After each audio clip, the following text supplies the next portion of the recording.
You're listening to Learning Leader Spotlight, interviews with corporate L&D leaders. On each episode, we sit down with key industry experts to discover more about what's happening in the world of learning and development, from current trends and insights to the most valuable lessons learned along the way. Join us for a fresh perspective on all things training and the best direction forward. So, welcome to the Learning Leader Spotlight, where we interview the learning leaders of today to help the learning leaders of tomorrow. I'm your guest host, Lori Fancher, and I'm a relationship manager with Training Pros. Training Pros is the sponsor of this podcast. And what we do is we are a learning and development staffing company.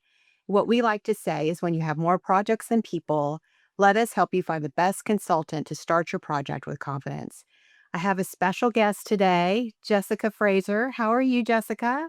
I am doing great, Lori. Thank you. How are you? Wonderful. Thank you so much for joining us today. I'm sure you have a lot of great things to share with our audience, and I know they're excited to hear from you. Well, I hope so. Yes, of course. So let's get started. So Jessica, the question that everyone likes to hear the answers to is, what first attracted you to the field of L&D? It's a funny story, Lori, because I feel like I fell into learning and development. I began my career as an HR generalist and worked for a lot of small and medium-sized companies for a while. And then back in 2010, I joined the Home Depot where I was specializing in employee relations. And so I was working in a pretty tough environment, dealing with a lot of tricky issues, unhappy associates and leaders. And I honestly was getting a little burnt out. And I spent some time thinking through what are the parts of the HR role specifically that I had enjoyed the most, and realized that it was really focused on development, especially around helping leaders handling a problem that they'd never dealt with and helping to give them confidence in finding a solution and walking them through how to handle a tough scenario. So I started to explore opportunities and realize that there's this, huge opportunity at Home Depot within the learning department, big organization, big team. I was like, okay, I'll give that a shot. And so that was about 11 years ago, and I haven't looked back since. And so it's just been a great fit for me when it comes to not just getting to focus on leaders, but all employees and helping them find confidence in able to do their job and really find their career. And so it's just been very rewarding for me. That's wonderful. Thank you so much. I think you and I talked about last time we spoke about we're everyone in the L&D field, I believe, are helpers. We want to help people achieve the best version of themselves, and it sounds like that's what you're all about too. 100%. Yeah, it's just it gives me energy. And so it's just a great fit for me to do this every day. And I'm excited that this is my career choice. That's awesome. So we know you're not at Home Depot anymore. You're Right. at Floor and Decor. So tell us about, give us like a 60-second overview of what you do right now. Yeah. So for those who may not be familiar with Floor and Decor, we are a leading specialty retailer that specializes in hard surface flooring. And so it's been a nice transition for me coming from Home Depot. There's some similarities, both based in Atlanta. And so it was a nice transition for me. I've been here for about 3 months now. And in my role, I focus on leading our learning team. It's a small but mighty team. We've got some instructional designers, we've got a leader of that group, and then we have our learning technology team. And so I help set the strategy with the team. And work as a business partner with all of our different subject matter experts within our corporate and field settings to really understand what projects should our team be working on and help to prioritize that work and make sure that the work that we are working on is focused on the actual goals of floor decor, aligning our work with the business strategy. I love that. That's so key, right? Making sure that we're not doing learning just for the sake of learning, that we're Mhm. tying it into the overall organizational objective. Sounds like you've brought that into floor and decor, that help to be able to align everything. It's the team has been it's an amazing team, both in learning and outside, so I don't wanna take too much credit there, but I have, brought with me a focus on really just how do we step outside of I think what is easy to become is as a learning team, especially when you have a smaller team, is kind of that order taker mentality, and Mhm. then instead, really leaning into understanding what are the key objectives for the organization and how do we align our work to make sure we're driving that strategy forward and not just solving the short-term problems. So, what are the most, there's been a lot of change in our field. I'm Oh, sure you yes. could pick a lot of different areas to answer this question, but what are the most impactful changes that you've seen in L&D in the last few years? It's a great question. 2 really stand out for me. One is the trend towards working in a more agile manner. And so, when I first started in the industry, it was very waterfall, ADDIE kind of focus, not necessarily the most nimble way of working, especially as we think about the teams we support and the way they iterate in the retail environment, especially. Things move incredibly fast. And so moving into an agile work process really helps our team make sure that we can iterate quickly and react and, test if we get it wrong, fail fast, and then, keep on improving. So moving into that agile space has been a game changer on the teams that I've been, and it really helps us keep an eye on quality, but also speed, which has been great. And then the other one is AI. I mean, that's just, every day it feels like it changes and expands and enhances, how we work, and it will continue to do that, I think, for the rest of our careers, and so just getting on top of that and understanding how those trends are, impacting the team is incredibly important.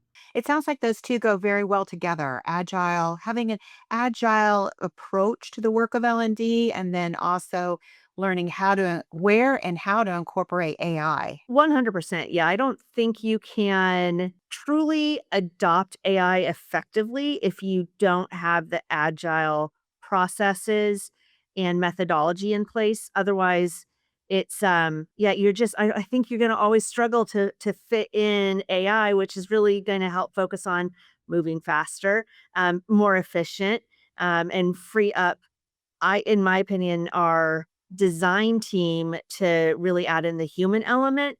And so, yeah, you need that agile baseline in order to effectively incorporate AI. So, where are we headed? I mean, we've got all of this going on right now, but where do you think we're headed in the next 5 to 10 years? What are you Oh, excited about?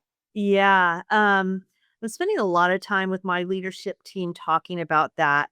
I'm lucky at Floor and Decor, there is a strong focus on AI adoption. And so it makes it an exciting place to be and gives us empowerment to experiment.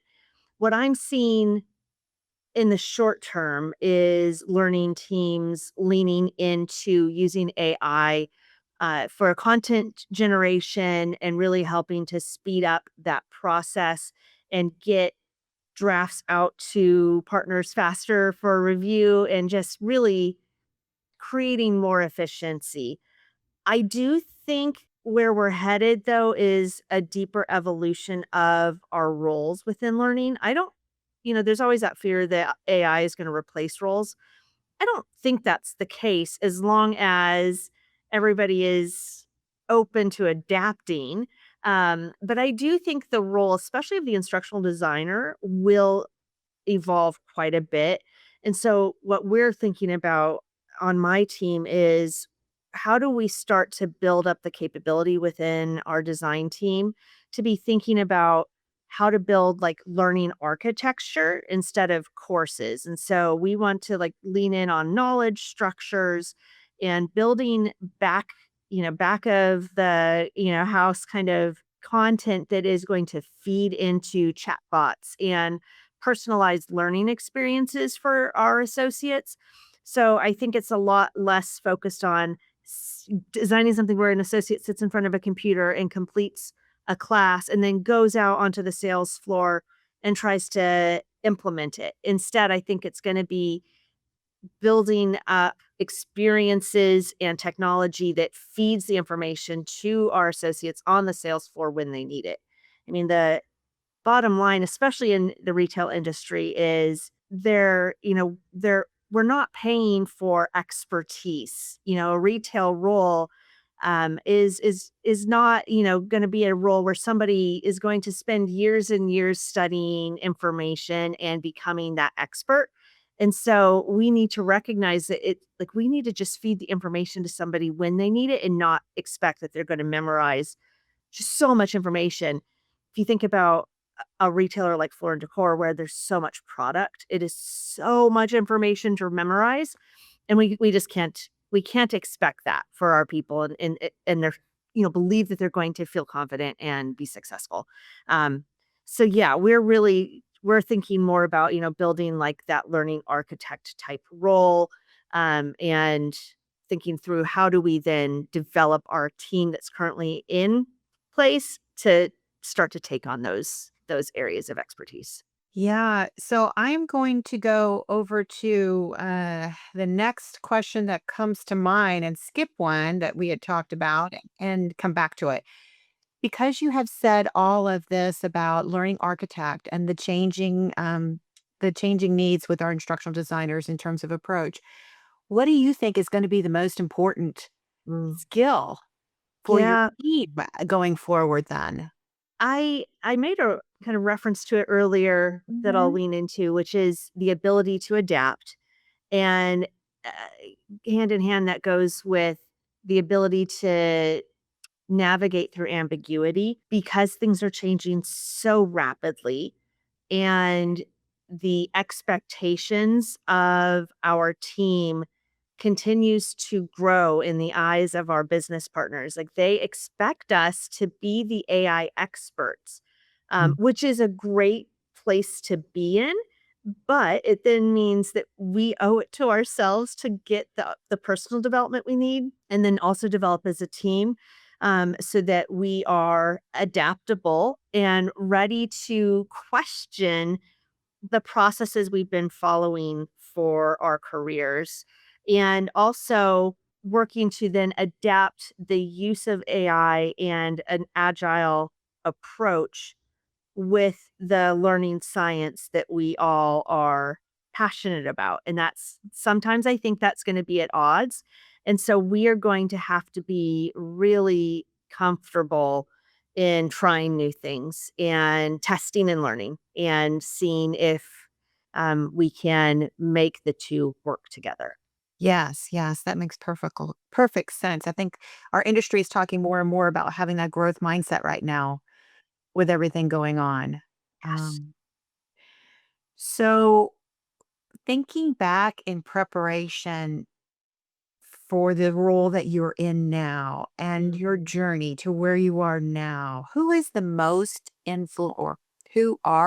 influential mentors that you've had in your career journey? A lot of names come to mind. I've had the chance to work with some amazing people. But the person who stands out for me the most is, a gentleman named Kevin May. He's a leader at the Home Depot, and he is somebody that really gave me my first opportunity to work in the learning field at the Home Depot.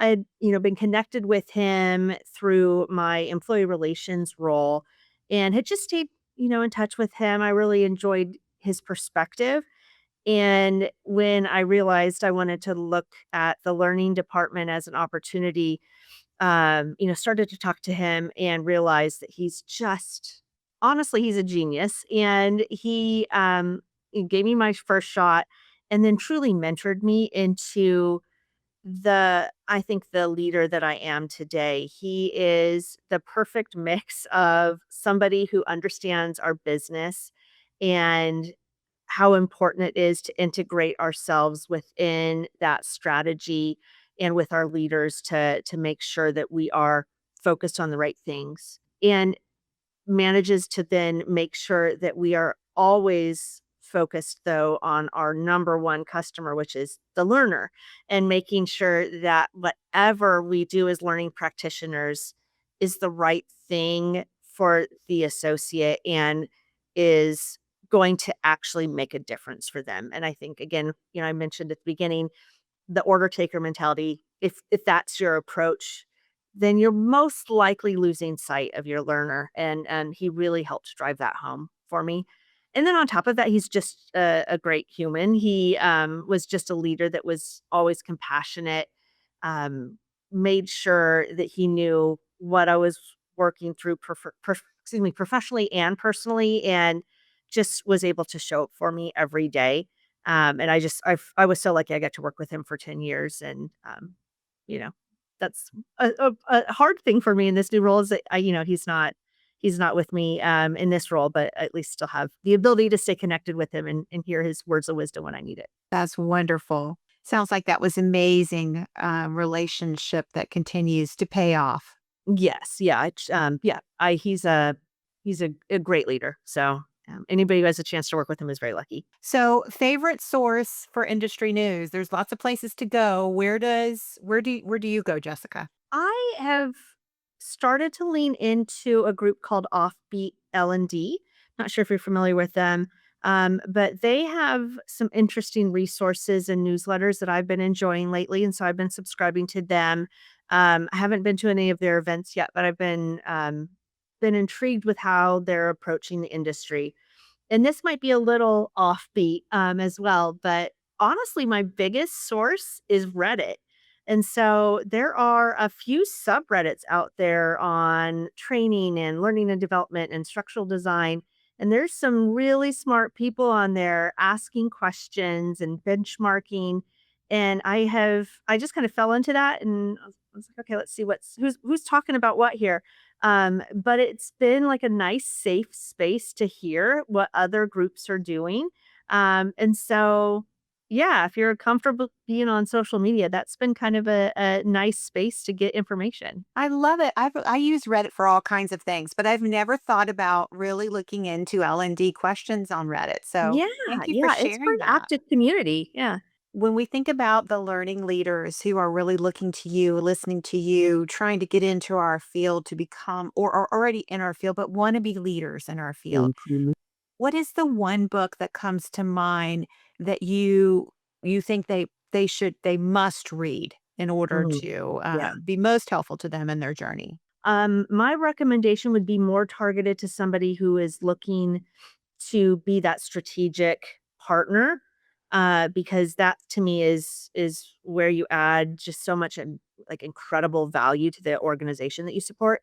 So the book I recommend is The Trusted Learning Advisor. It's by Keith Keating, and it is to me it's just a really good, straightforward kind of set of rules to follow in order to establish the right relationship with your partners and make sure that you are working on the right work at the right time. Mhm. Yes, I've had the opportunity to listen to him speak many Mm, times, and, yeah.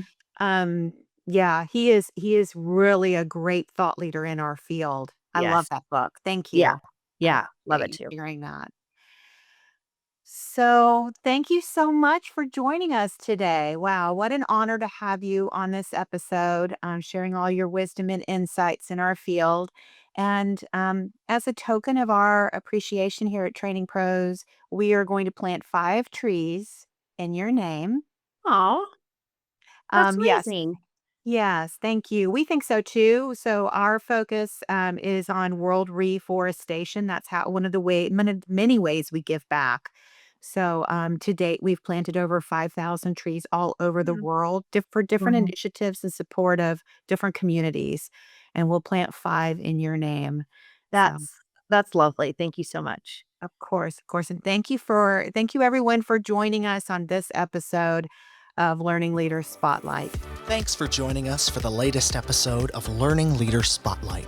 interviews with corporate L&D leaders. You'll find links in the show notes to any resources mentioned on today's show. If you're enjoying our podcast, please subscribe so you never miss an episode and leave us a 5-star review.